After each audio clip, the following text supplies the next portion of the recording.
It has been a wonderful experience, an event where we are not putting up products for sale.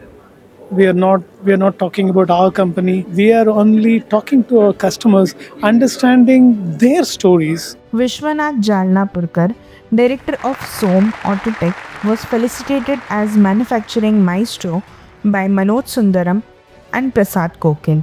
Manufacturing Maestro celebrates achievements of precision machining organized by Machine Maker and its 8 industry partners. It is indeed an honor for an entrepreneur of first generation like me. So many friends, philosophers and guides sitting in this audience, which really deserve this kind of awards much before me.